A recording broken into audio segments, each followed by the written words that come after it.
Everyone, welcome along to this video. So as you can tell with the title here, we have how to turn $62,250 into $260,597 using 4 key elements in your social media ads. So this is all about basically running paid traffic, running paid media to e-commerce brands. Everyone that does get to view this video for the most part has an e-commerce brand, has a brand online. They're trying to grow their business. They're hitting it organically. They might be running running ads already. Maybe not having too much of a success with that. Or there's some other complication basically. Okay, so in this presentation, I kind of want to go over the 4, like I said, key elements here in social media ads.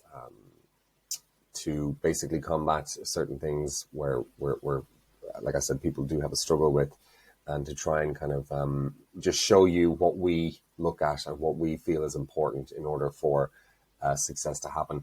Now, this is for running paid media. Of course, the brand itself has to have great assets and attributes as well, like great product that's in demand, product market fit.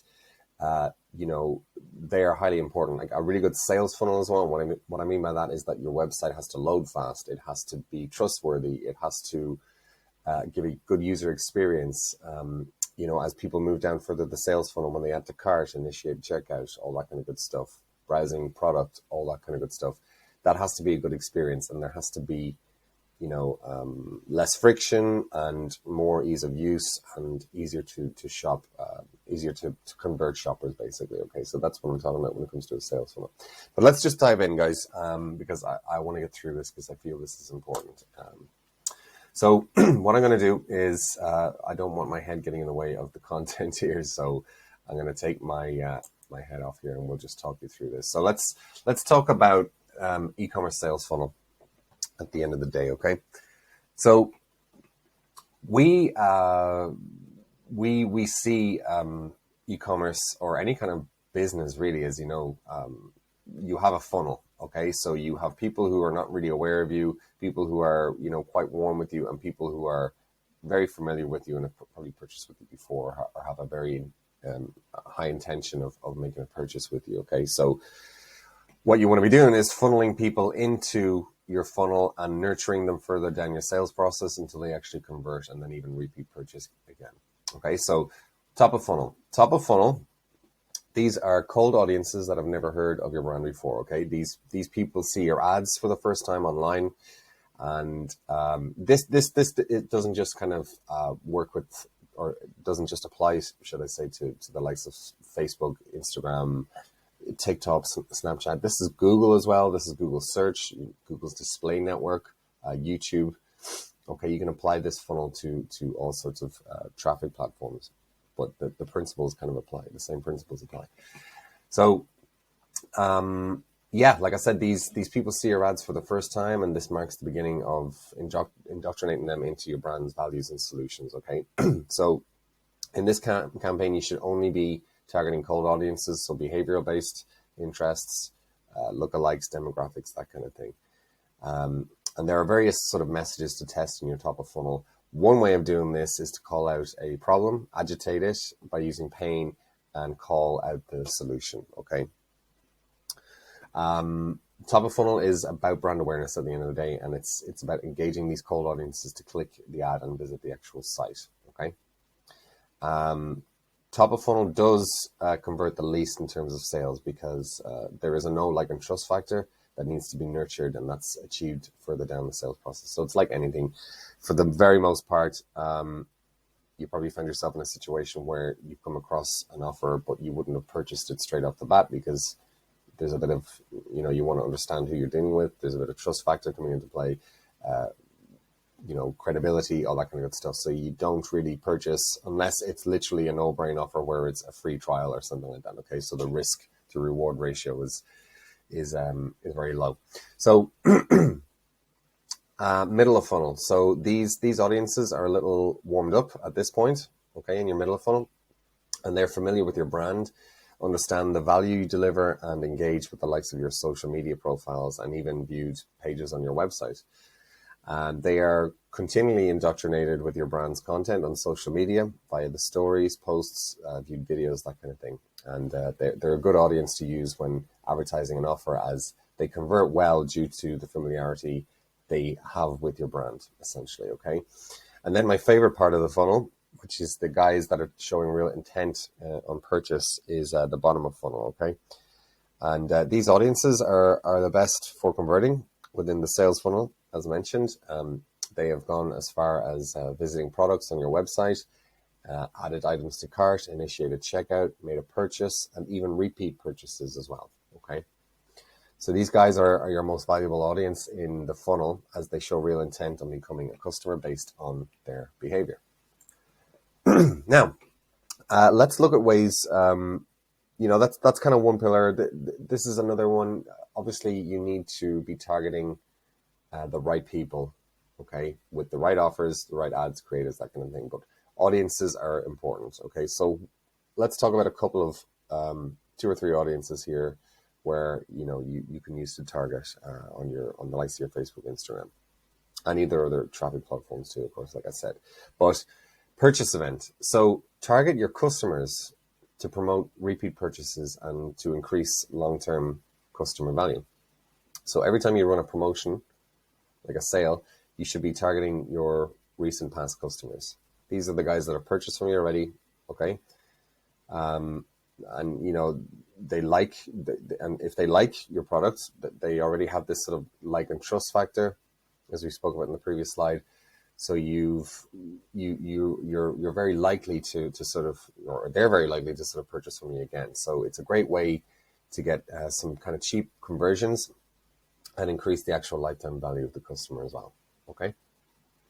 And then you have social media followers, engagers. So these are essentially audiences the brand can utilize from their social profiles. So these are good audiences to target, as they're warm and they are familiar with your brand, understand your values and the sort of offers you provide for desired needs and outcomes. Okay, so one way you can do this is actually stack Facebook and Instagram engagers on, say, like a 180 day to sort of for best results. So that's another audience to test. That works quite well for our campaigns. And then, of course, if you have an email list, which you should be,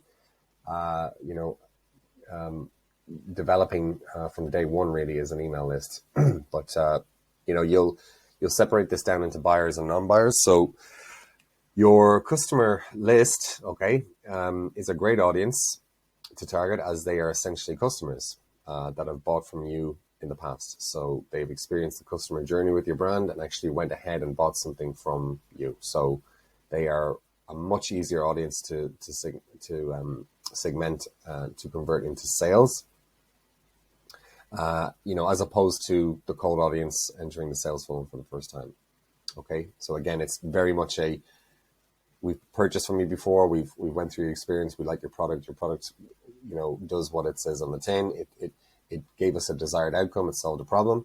So they're far more likely to purchase, something else that's going to solve a problem or a desired need, okay, rather than somebody who has never even seen your logo before, okay, or understands what you're trying to provide in terms of a solution. So then you have the non-buyers, of course, and these are good, although they're not as lucrative as the buyers. Your non-buyer email list is also a good audience to target, as they are familiar with you. So just like the social media followers and engagers, they're most likely to opt into your email list in exchange for a coupon. That's a very common lead magnet. And they're opening their emails, they're opening your emails, they're clicking onto your website, etc., but they haven't quite completed the purchase yet. So what you can do here is offer this audience something irresistible, an offer they just simply can't say no to at the end of the day. And you will see conversions increase. And it just might be the offer they needed in order to become a customer. So who knows? Once they experience your brand's value and are happy with your customer journey and all that kind of good stuff, they may very well purchase from you multiple times in the future. Now, another pillar here, let's talk about creatives. So these are highly important for gathering your attention. So they're designed to grab your attention entirely of your target audience. So, you know, they grab the attention and they help to they help encourage the target audience to sort of digest the ad and hopefully win the click. So they do need to be engaging and they need to convert. So engaging ads, if you can't get the audience you target to stop scrolling, okay, on the likes of Facebook, Instagram, TikTok, you name it, nobody's going to engage with your ad, watch your video, or read your enticing ad copy. So people can't pay attention for more than 2 seconds. I mean, look around you these days. Everyone's on their phone. There's so much content coming up on their feed. And you literally have a couple of seconds to earn someone's attention. So it's vital that your ad can engage as much as possible, okay, to win that attention. So how do you best engage? Well, one of the ways that we do it is we look at other 6, 7, and 8 figure brands online from different parts of the world that are doing, good ads and stuff. And we basically learn from them. So we're looking at things like Manscaped, Lumen, for example. Okay, we don't really follow the big brands like Apple, Nike, H&M, all that kind of good stuff. Simply because they don't need to be super efficient with their advertising. And that's just due to the fact that their brands are so big, and they have brand at the end of the day. A lot of people are aware of them. They know what sort of value they're offering. So they also have a lot of money to burn as well with their advertising too. But they don't have to be, because of their brand, because of their brand status. They don't have to be very efficient with their actual advertising to grab your attention, because your attention is already kind of sold in a way for these big brands. So yeah, look at the slightly smaller brands and look at ways that they're actually how their creatives are basically standing out and drawing the eye in.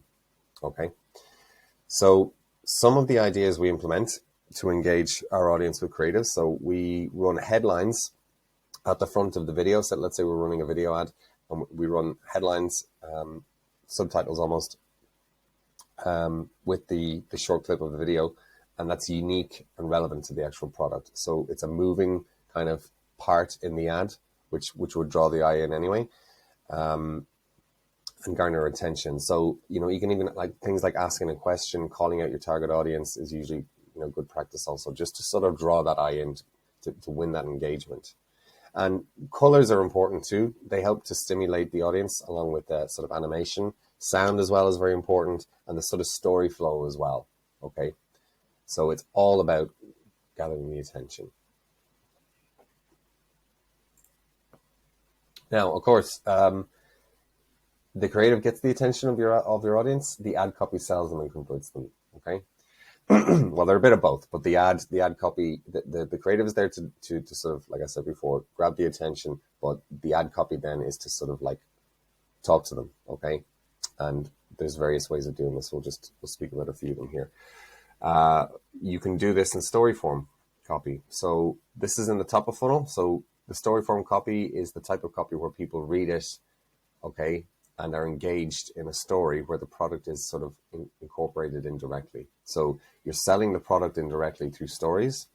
And this type of copy is best used at the top of funnel because it does a lot of the selling, which is needed for acquiring the attention of cold audiences, essentially, okay? And then you've got short and sharp copy, which is better used in the sort of middle and bottom of funnel, typically, okay?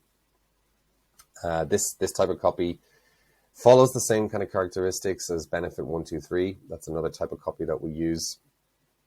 And again, this type of copy, you know, does convert best in the middle and bottom of funnel. And that's simply because these audiences don't need as much selling because they already have some, you know, level of intent or interest for your brand, okay? They don't need to be sold. Now it's just more, it's sort of more branding, and it's almost like placing an offer, okay? So at middle and bottom of funnel, they just see your brand again, and, you know, with something catchy, and that's enough to basically convert these audiences. And then a very good sort of, you know, ad copy or ad theme to use definitely is user-generated content, and this can be used in either part of the funnel. So, use content from your customer base to show off social proof that your brand and products offer. Your products, they actually carry a lot of value in the actual marketplace. Okay, so this is like, testimonials, reviews, unboxing videos, before and after results, product in action, and how it delivers a desired outcome, etc. Okay, so what you're trying to do is just to get your customers to show your top of funnel, middle of funnel audiences that your products and solutions deliver on desired outcomes your target market wants. Okay, so you're essentially you're asking your customers, hey, look, you purchased this piece of makeup a few weeks ago. We'd love to, get a testimonial, or we'd love for you to review, or could you do before and after results, something that's showing their satisfaction to the actual product. Okay, and it's down to the whole social proof thing. At the end of the day, it's like, if I'm interested in a piece of, say, a beauty product, for example, and I see somebody in my tribe who's looking for the same results and have actually got the same results, then I'm far more likely to purchase that product as well, because I see the product is in action, there's a before and after, and I see that it's generated the same kind of result I'm checking out as well. So user-generated content is very, very clever, and a very good kind of ad theme to use in your strategy. Now, it's not always easy to get user-generated content. So what you can do is use an app called Billo.app, okay? And you can go on this, just check the platform out after this presentation. But you can hire people out to send your product, and they will do a testimonial, a review, genuinely speaking, and they'll get to experience your product, and they will give you the feedback that you're looking for. And it's quite efficient, basically, to get this kind of user-generated content. So you can try that out. You can also use your influencers as well. So there's a few angles there. Obviously, your customers too. Just keep what you want to be doing is emailing them out a few weeks after they've received the product, and just figuring out, like, have they used it, and just to see if they could give you a review or a product in action, that kind of stuff. So. Now, I wanted to show you some results here, guys. So when you implement what we're talking about, this is the sort of stuff that happens when we work with really good brands that have got good product market fit. Their website is on point, as I mentioned in the beginning of the video. And they have the budget to invest into getting us to test around these ideas and offers and everything else. Stuff like this happens. This doesn't happen on the first month, by the way. Let's just get that straight. This is over a number of months that eventually accumulates over time.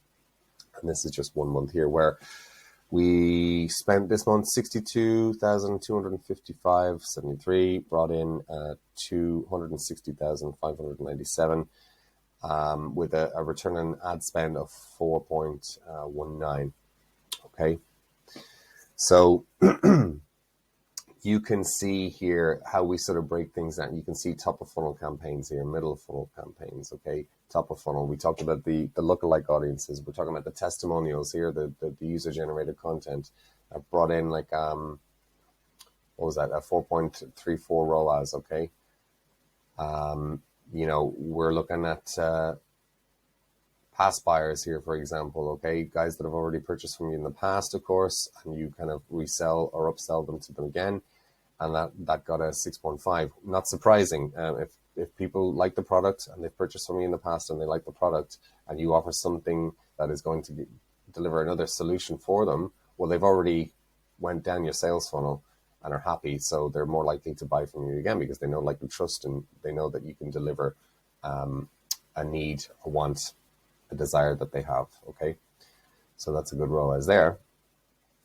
So you can see how these things are broken down anyway, and how we sort of work things out. So I just wanted to give you a little test on that, or test, should I say. I'll show you some of the results that we've delivered in the past. So that's it, guys. That's the conclusion. I hope today was helpful. I hope this video was helpful. I hope it gave you some insight and ideas into how you can sort of improve your business, how you can use, how you can improve on your on the structure of your ads. For example, we talked about the sales funnel. We talked about audiences to target. That's only a few. There's various other audiences that you can target on different tracking platforms. Like I said before, it's not all about just Facebook and Instagram. And certainly ad copy as well and ad creative. Highly important for garnering attention, nurturing, selling, getting people to click ads so they are enticed to visit the site, visit the offer, investigate, and hopefully move further down the sale process where they're actually adding to cart, initiating checkout, purchasing, and even repurchasing as well. So you can test this out by yourself. Take this information away by all means. Use some of the ads, ideas, the themes, the whole lot, if you wish. But if you need help from an experienced team to grow your brand's monthly revenue, definitely get in touch with us, okay? Usually what we do is there'll be a link here. You can probably see it in the presentation here. There's a link to book in a call with us in a calendar link. So please do that. But typically you book in a call, fill in a bit of a questionnaire. We just need to get an understanding of you as a brand, what you sell, what your website is, obviously your name, how you're performing, what sort of ad spend are you generating, what are the typical sort of revenue figures, are you generating? This helps us to understand, like, okay, the products that you're selling actually do have demand, which is great. There's no point in sending ads to a brand who has products that people don't want to purchase. Ads are not going to fix your growth solutions. You have to have the good foundations in place, and that's something that we need to study before we think, okay, this would be a good brand to actually take on board because they have the money to invest into it. Like I showed you in the last slide there, there was 62,000 spent on that month alone, and there's been higher brands that have that are into the six figures. So it depends. You need money to invest basically to grow. So yeah, we'll get an understanding of your brand anyway through that. Just fill the questionnaire out as best you can, and then what we'll do is we'll actually hop on the call, discuss these growth goals, and just get an understanding of where you want to take this brand essentially. Okay, and then what we'll do is we'll come back with a follow-up call, and we'll actually go through a proposal with you just to sort of outline a plan, provided that we feel that it is something that we can genuinely help you out with. Okay, so that's essentially it. So by all means, if you are interested, please do get in touch. But in the meantime, whatever you're doing, make sure you're, for your growth, keep building out your organic social media, your following, and your engagement, because the more content and creatives that you have, and even for advertising, when you're publishing all those kind of ideas and creativity and stuff that's getting engaged, we can actually use that as well in advertising. And make sure you have your Facebook pixel installed correctly and that it's acquiring event-based behavior.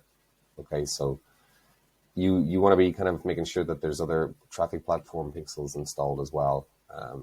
If we're looking to sort of look at other, it's not just Facebook and Instagram. You can use, like I said, Google's network too. There's an amazing retargeting methods that you can use basically on that traffic platform as well, which is great. So and make sure you're building that email list as well, nurturing that email list, nurture those buyers and nurture those non-buyers as well. Email is a fantastic ROI channel as well. But if you combine a lot of these channels and you get them to work correctly, this is where your brand just really takes off like you wouldn't believe. So that's it. Let me see if I can turn me back on now. Yeah, that's it. Like I said, I hope you enjoyed the presentation today. By all means, go ahead and use these ideas. But if you do want to speak to us, by all means, you talk to myself or one of my salespeople. Book in a call with us, and we'd be happy to speak. So have a great day, and we'll talk soon.